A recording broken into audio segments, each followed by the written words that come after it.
And welcome back to City Chats. I'm Joyce Dooley, Senior Research Analyst here at Zpryme. Joining us today is Brian Dillard, the Chief Innovation Officer for the City of San Antonio. Brian, how are you doing today? I'm very well, Joyce. I'm glad to be here and glad to be chatting with you. Oh, it's so good to have you here. I'm really excited about today's conversation because it's coming from my hometown and, you and I go way back. And so this is going to be a really great discussion. We're going to be talking about closing the digital divide. Cities across America are trying to figure out how to close the digital divide within their communities, which can actually prohibit economic and social growth. And while there are new funding opportunities coming down from the federal level, cities can do stuff at the local level. And we're going to be talking about some of the projects that San Antonio has been going on and some of the successes they've seen. So kind of to kick us off, recently you won an award through the Smart Cities Connect conference for the work that you guys did during the pandemic to help keep school kids connected to the internet. Could you share a little bit more about that project? Yeah, absolutely. First off, shout out to Smart Cities Connect. They're an amazing organization. I think a lot of folks globally are trying to figure out what smart cities actually means. And I think Smart Cities Connect helps define that very well in their different sectors. So yeah, sorry, first of all. Yeah, we were very proud to win one of their top 50 awards this year. And we won for a project that we have called Connect Beyond the Classroom. So basically when COVID hit, digital inclusion became a big deal for everybody. Even though we had already been doing work in this space for a little bit, COVID was a bit of a blessing in that area to make sure that this was now a priority. And one of the communities that we knew was hit hard was K through 12 students, specifically in our more underserved communities. And so, working with our ITSD, our IT department, we had to identify what kind of quick turnaround solutions can we implement that will really solve this problem for our students.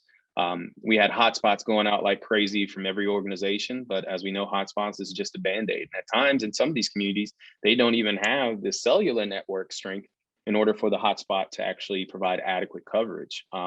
School districts are doing a great job with the one-to-one matches on devices, but again, kids didn't have internet at home, so there was still a gap there. So the Connect Beyond the Classroom was a project that we implemented. We got about $27 million to deploy this, and it was really kind of a pilot. We hadn't done this before, and not a lot of other cities had. Basically, we connected K through 12 students to their school's network through a private network. We worked with the school districts. We partnered with them. Specifically, right now, we're with SAISD, San Antonio Independent School District, with Edgewood ISD and Harlandale ISD, and these three districts are in our most underserved communities. So we went out, we built infrastructure. So we had to deploy fiber. We had to build monopoles in these areas, and we mounted small cell towers or small cell panels to those towers and distributed the signal out. Within the home, we provided CPE devices, these little, basically a big router that we gave to the school districts, and they distributed them to the students that lived in those areas. We mapped it out. And we connected students to the internet. That's where we are. So the end goal of that was supposed to be about 20,000 students. We're currently at about 9,000 devices deployed within those three school districts in about 15 neighborhoods so far. And again, it's a pilot. It was a big learning lesson for us to understand, how do we kind of skirt that line? Because the Texas municipal agencies cannot be internet service providers. So how do we skirt that line and make sure we're not getting threatened by lawsuits from the telecoms? But also, how do we make sure we're connecting these students that are, falling behind day after day just from being in that digital divide? I really love that, you guys figured out a way to work within those parameters because it had a huge impact on our community, and it's still going to have a huge impact moving forward because those connectivity issues don't stop just because, COVID is, we're learning to live within the COVID environment. Homework gap's always been there. Homework gap has always been there. Exactly. Yeah.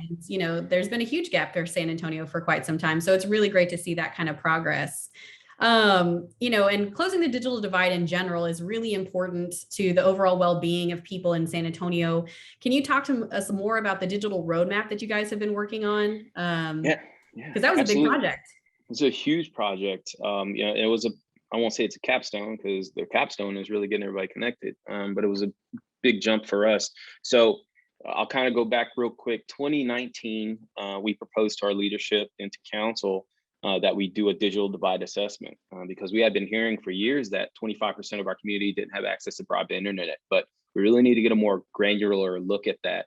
So we did a digital inclusion survey and assessment here. We did that work with Bexar County, as well as one of our local universities, UTSA.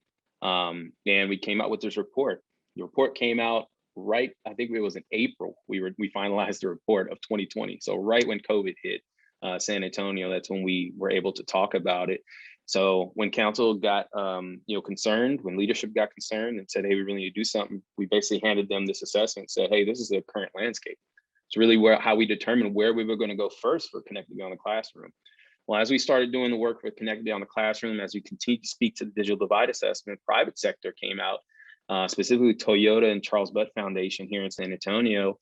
And they said, hey, we need to do more. This is a big impact area. Our employees are being impacted at home. What can the city do? And I had to tell them, as a municipal agency, we can't do much. We're doing a lot more than we should be right now with this K-12 program. And they said, so what can we do as a private sector? Because we're willing to invest. We've been investing in hotspots, but that's just not solving the problem. And so we had recommended two things. One, we need to create a roadmap, not just a plan. We need to create action steps on solving it for the entire population, not just K through 12, not just higher ed, the entire population throughout Greater Bexar County. That's one. And then two, we need to hire somebody on to execute that plan. And so over 8 months, we worked with Boston Consulting Group, as well as OCI Group, a local consultant group here in San Antonio. And we built this plan. Toyota, HEB, Spurs Give, Texas Mutual, there's all kind of people at the table that came together, and we engaged over 140 stakeholders to identify what resources were out there and what gaps were in there. We utilized our digital inclusion survey and assessment report to figure out, where should we be looking, where should we be prioritizing, and we work with all kind of, private sector, public sector, community partners to identify how do we need to move forward on this and what do we need to do soon, and main importance, how much is all this going to cost? So we have a 306-page report on sadigitalconnects.com.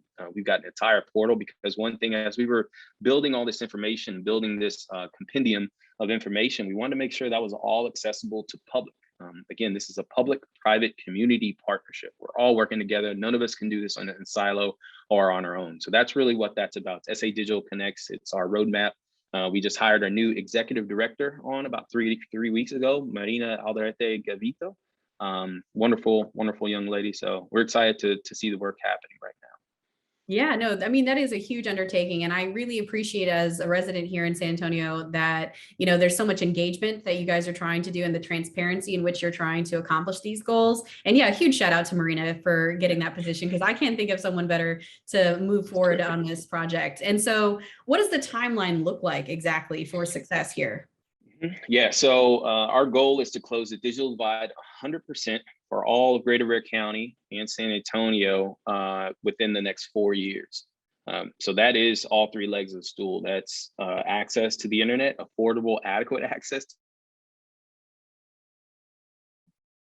That's the standard we've set. Access to devices, and then digital literacy programming.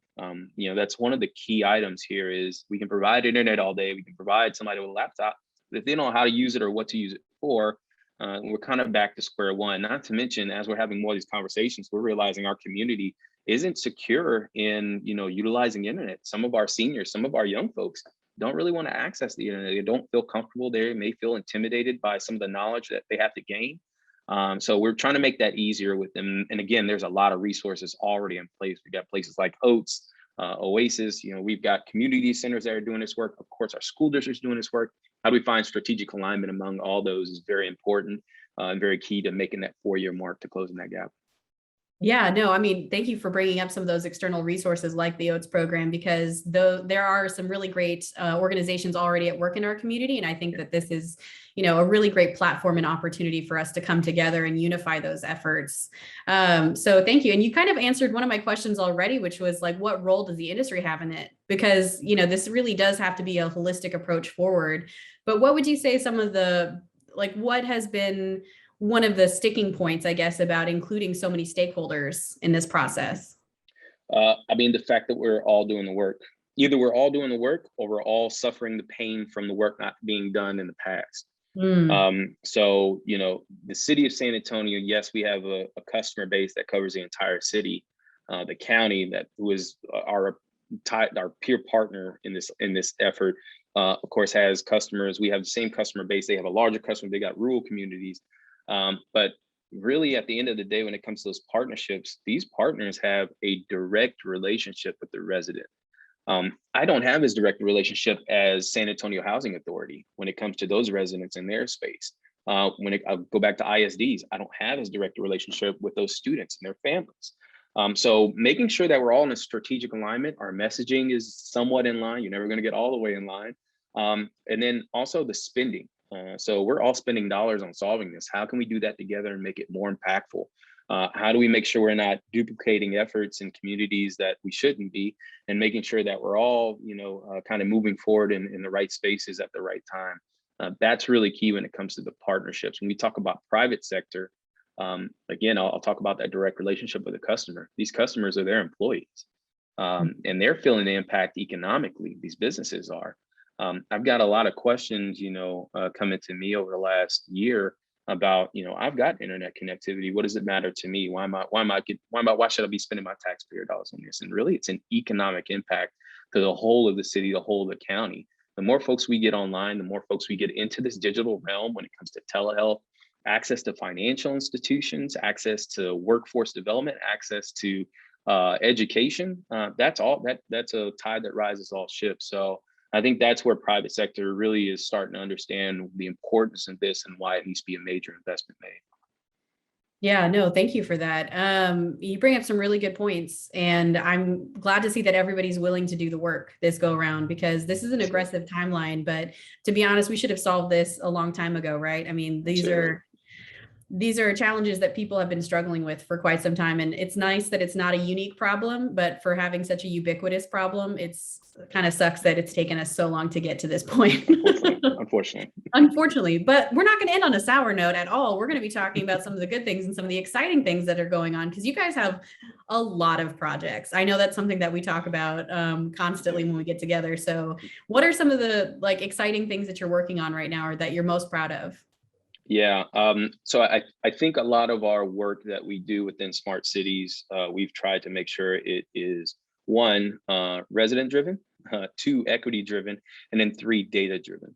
And we're hitting all those marks as we go through. When we talk about equity, that's the digital inclusion piece that we're really tagging in on, making sure that we're going into those communities that have been underserved for decades, and we're doing what we need to do to get them ahead and in the game at a level that is equal to everybody else, if not more. Two, when we talk about being community driven, we've got what we call Smart SA Sandbox, and we just had an event, I think it was 2 weekends ago, and we'll be having these twice a year. Hopefully we get to a quarterly cadence as I get more staff. But really, this is all about making sure that as we talk about smart cities and the technology we're implementing, that community is doing that with us and we're not just building on them. So Sandbox is an in-person event that we have at within the community at a park. We had it at Sunday at one of our downtown parks. We had about 18 partners out there with different booths. So for example, we have a smart streetlight program that we're doing right now, where we're testing out these use cases in our innovation zones. We've got about 90 streetlights that are equipped with this, everything from air quality sensoring to light controls for CPS to heat mitigation items and all this good, cool stuff. But as a resident sees that go up on a pole, they've got a lot of questions coming in. So what we're trying to do is make sure we get ahead of the game. So right before COVID, we had this Sandbox event before we put up the street lights, and we had the vendor come out and say, hey, here's what we're putting on the poles. Ask us all the questions. Here's all the information. If you want us to tear it, we'll tear it apart and show you all the insides so you can see what's going on. That's one example of how this works, how it's truly an experience for residents to engage in this technology and tell us what they want and what they don't want, or what their challenges are before we start to implement. So that's really that community driven aspect. And I can give you a few more examples of that, but that's really a brief one on it. And then the third is data driven. So we got equity driven, community driven, and the third is data driven. I'm making sure that as we have all these data assets and sources coming in, that the public knows about it, public has access to it, and that the public understands what the hell all this is.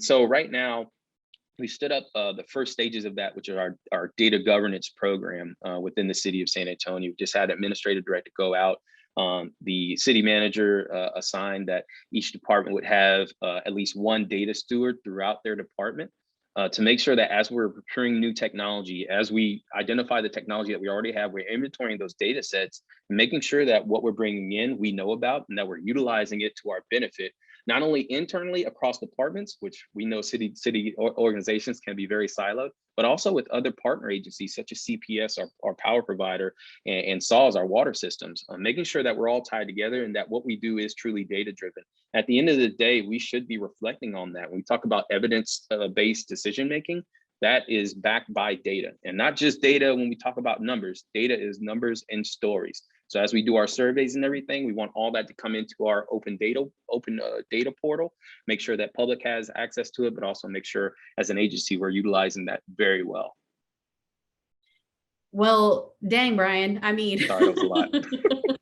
Yeah, that's a lot, but it's wonderful to hear that you guys have such a unified vision on how you want to accomplish each of these goals and how you want to support each leg of the stool moving forward. But that wraps up our interview, unless you have any last minute thoughts that you want to share with people or advice on people trying to approach some of these projects. Yeah, I think the one last thing I'll share is go Spurs go. And that's about it. Well, it wouldn't be a San Antonio focused thing if we didn't mention the Spurs. So thanks for that. Absolutely. Yeah. Thank you for your time, Joyce. I really appreciate this opportunity to speak about what we're doing. And I'm looking forward to the city chats and hear more about what other cities are doing. Heck yeah. Well, thanks for being here. And with that, everybody, thank you so much for joining us today.